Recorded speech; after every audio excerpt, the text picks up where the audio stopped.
ओम शांति। 24 अप्रैल 2024 की साकार मुरली से होमवर्क। आज की मुरली से हम लक्ष्य लेंगे, कर्म बंधन मुक्त बन खुशबूदार फूल बनना है। खुशबूदार फूल बनना अर्थात विश्व की बादशाही लेना, इसके लायक बनना। कर्म बंधन मुक्त बनना अर्थात कर्मातीत बनना, सतो प्रधान बनना। कर्म बंधन मुक्त बनने की विधि है मन मना भव मध्य जीव भव। मन मना भव का अर्थ है याद की यात्रा, मध्य जीव का अर्थ है ज्ञान का सिमरन अर्थात वर्षे की स्मृति।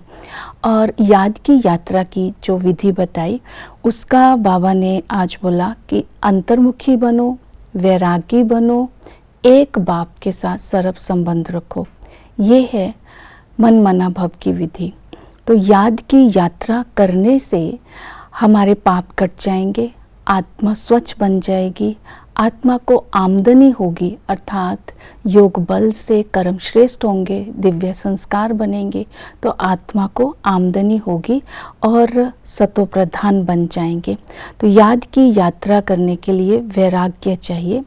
वैराग्य के लिए आज बाबा ने कहा सब कुछ भूल जाना ही वैराग्य है। ये इन आँखों से जो कुछ भी देखते हो वो सब खत्म हो जाना है, मिट्टी में मिल जाना है। ये स्मृति में रखेंगे तो सब कुछ भूल जाएगा। और याद की यात्रा तभी रहेगी अगर अंतर्मुखी बनेंगे। अंतर्मुखी हो करके जब हम व्यर्थ संकल्पों से मुक्त हो जाएंगे, मन का मौन होगा, तब ही बाप की याद आएगी, तो सहज बाप की याद में रह सकेंगे। इसके लिए ये स्वमान आज स्मृति में रखना है कि मैं लवलीन आत्मा हूँ, एक बाप की याद में मगन होकर लवलीन स्थिति द्वारा बाप समान बनती जा रही हूँ। दो एक हो जाते हैं अर्थात जो बाप के संस्कार है सो मेरे बन जाते हैं। इसको बोलते हैं समान स्थिति, लव में लीन होना।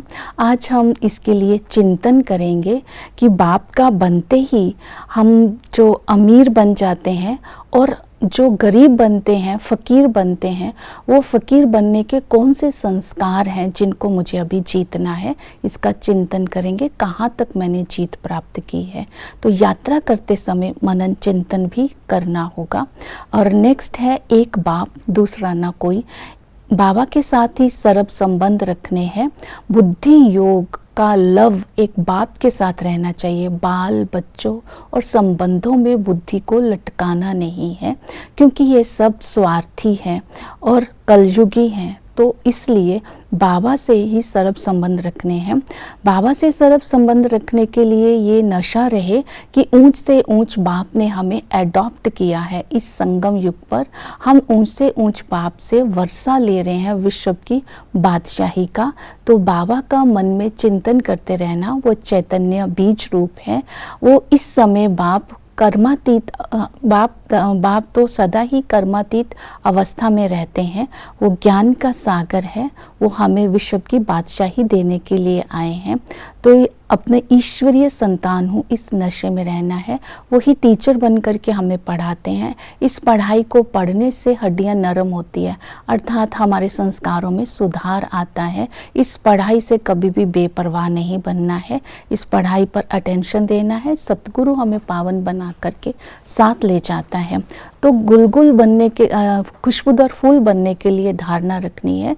खुशबूदार फूल बन करके पावन बन करके अपने घर चलना है। इसलिए संग की संभाल रखनी है, बगलों का संग नहीं रखना है। अपने पर अटेंशन देते रहना है, कोई भी किसी प्रकार की गफलत ना हो। और बाबा ने कहा बेहद के संबंध में बुद्धि योग रहना चाहिए, जो कि अभी हमने पावन होकर के वापस जाना है, तब ही बेहद की बादशाही के हम हकदार बनेंगे। ओम शांति।